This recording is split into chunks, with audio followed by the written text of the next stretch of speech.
Hola chicos, esperando que se encuentren muy bien. El día de hoy, justamente avanzando en el desarrollo de nuestra clase enfocada a lo que es historia de Chile, vamos a comprender la figura de Diego Portales, este estadista que, sin ser político, porque era una persona vinculada al mundo de los negocios, llegó a transformarse en un gran referente para algunos, y por otra parte para otros se vuelve también una figura bastante oscura dentro de la historia de Chile. En este caso vamos a comprender la figura de Diego Portales a través de un juicio histórico para fomentar el pensamiento crítico. Cuando hablamos de juicio histórico, básicamente es cómo usted analiza la imagen de Diego Portales, obviamente no utilizando los conceptos era bueno, era malo, sino conceptos más relacionados con el proceso histórico. ¿Era realmente necesario la imagen de Diego Portales y la dureza con la cual él desarrolla su pensamiento en función a los gobiernos conservadores? Ahí está la gran interrogante. Pero bueno, antes que todo veamos una pequeña contextualización. ¿Qué es lo que ocurre?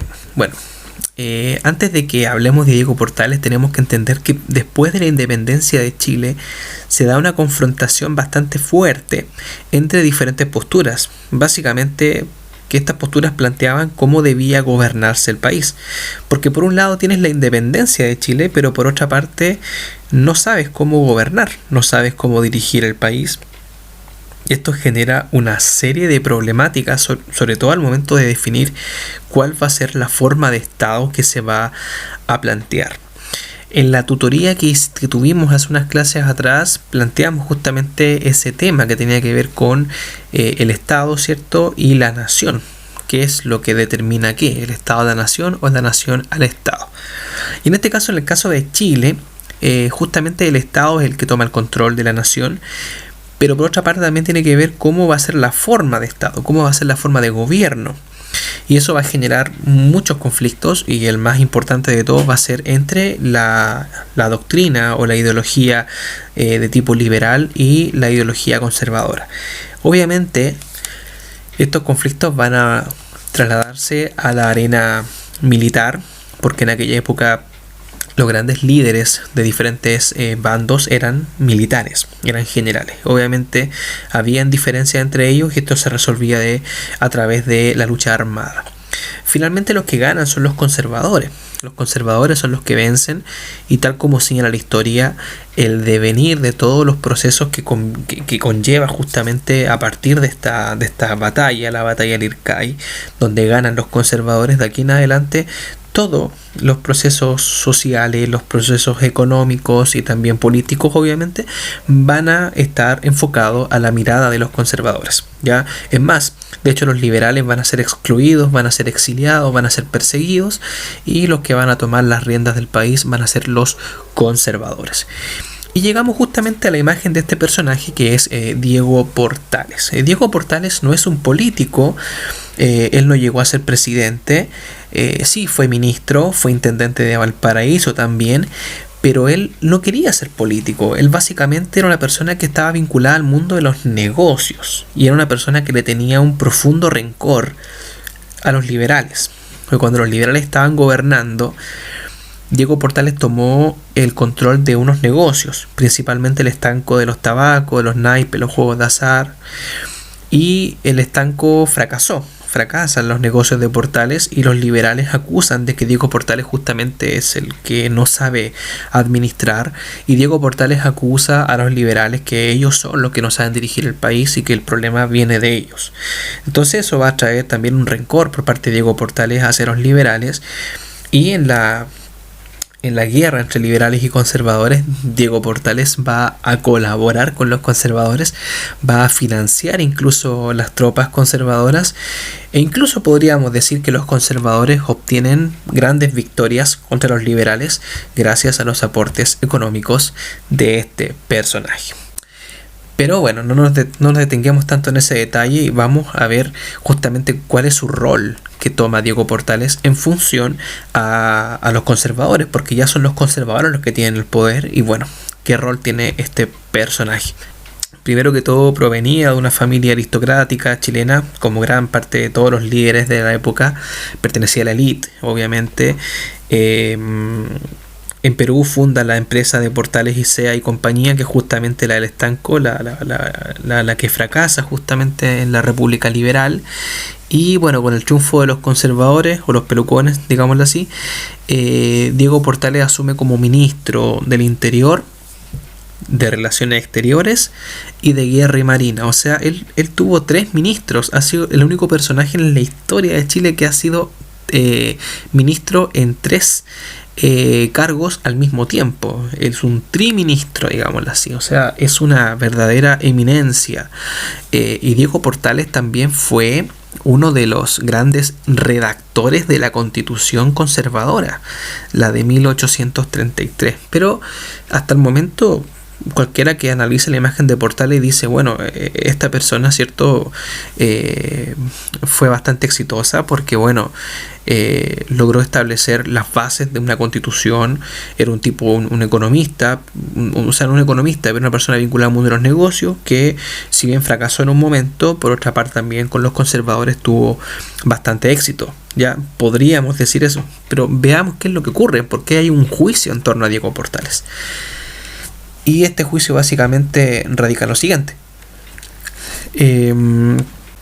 Tenemos una formalización hacia Diego Portales, donde hay muchos historiadores. Primero de ellos, Gabriel Salazar. Gabriel Salazar plantea de que Diego Portales no es una persona vinculada a la democracia, todo lo contrario. Diego Portales impulsó mecanismos antidemocráticos, exilió gente del país, persiguió gente del país.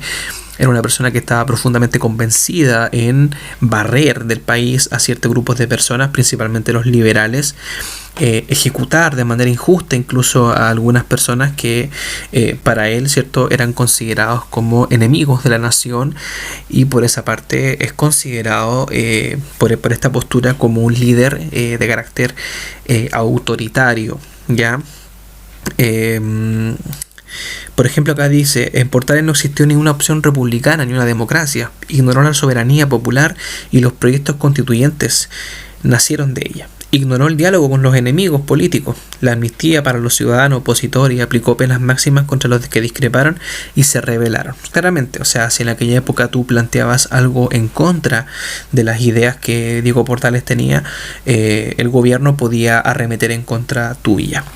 Y eso que Diego Portales no era presidente, Diego Portales era un ministro solamente, pero muchos historiadores sostienen que efectivamente Diego Portales no era presidente, pero su autoridad era más importante que la del presidente, tanto así que el presidente le tenía mucho respeto a Diego Portales.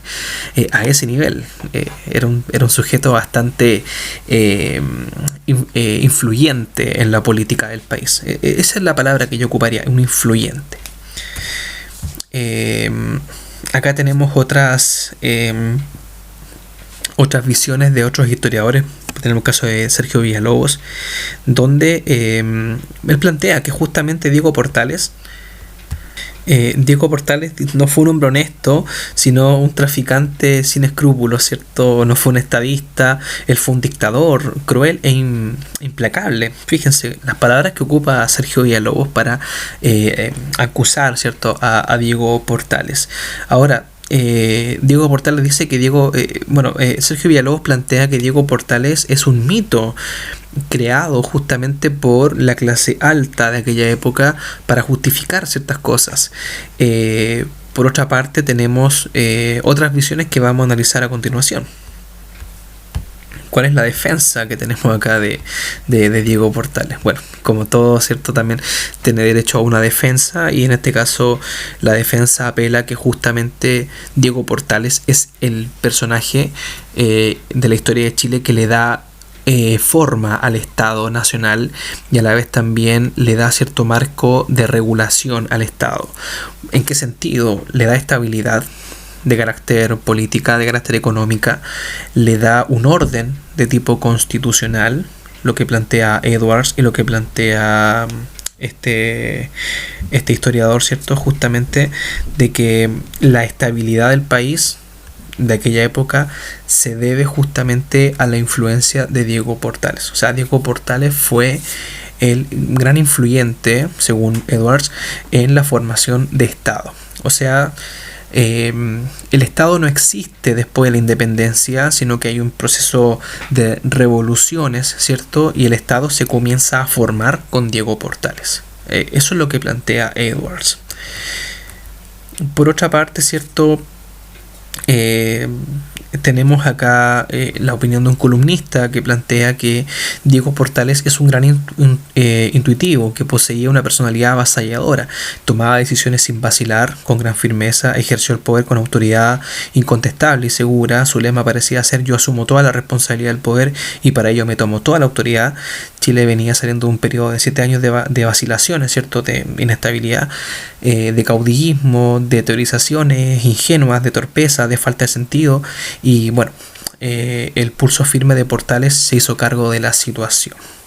Básicamente esta opinión es bastante acertada, porque es más neutra, ¿cierto? No tiene una inclinación hacia si estuvo bien o estuvo mal. Bueno, obviamente ahí usted como espectador y como minucioso, ¿cierto?, del análisis historiográfico, va a tener esta última palabra. Ahora, ¿qué es lo que plantea, ¿cierto?, en este caso la imagen de Diego Portales? Diego Portales es el que influye en la redacción de esta constitución, la constitución de 1833. Esta constitución le daba amplias atribuciones al poder ejecutivo, al presidente. El presidente podía tomar decisiones que nunca antes había tomado. Incluso el presidente podía pasar por alto el Congreso o los tribunales de justicia y tomar decisiones de manera prácticamente independiente. Voto censitario. ¿Qué significa esto? La gente que podía escoger a sus autoridades, que podía votar, lo hacía justamente por tener cierto grado de edad, 21 años, y aparte de eso tenía que tener una propiedad y un cierto grado de enriquecimiento económico. O sea, para poder votar tenías que tener dinero, tenías que ser una persona vinculada a alguna tierra, tenías que tener alguna propiedad, tenías que saber leer y escribir, y aparte de eso tenías que tener más de 21 años. Por otra parte, Diego Portales planteó en esta constitución la religión católica como la religión oficial. Lo curioso es que Diego Portales planteaba que no, cuando se le preguntaba si él era creyente o no, él decía que no creía en Dios, pero creía en la iglesia, porque para él la iglesia era un símbolo de autoridad y era un símbolo también que permitía controlar a la gente. Entonces a Diego Portales le parecía muy bien que existiera una imagen religiosa, ¿cierto? Y en este caso el catolicismo asume como la religión oficial. Y aquí tenemos algunas de las características de cómo se plantea la idea de Portales, el ideario portaliano, y justamente pareciera que estuviéramos hablando de un presidente, pareciera que estuviéramos hablando de un líder político. Y bueno, ya sabemos que Diego Portales no era un político, no era un presidente tampoco, pero su influencia fue realmente importante. Como consejo también le podría dar, si gozan de tiempo para poder investigar un poco más, pueden ver la película Portales, que es muy buena, que está es una película lanzada por Canal 13 de la serie Héroes, donde trata sobre la vida de Diego Portales, una gran película. Y por otra parte también tenemos, bueno, los capítulos de Algo Habrán Hecho, que vimos anteriormente. Y hay otras miniseries también asociadas a la imagen de Diego Portales.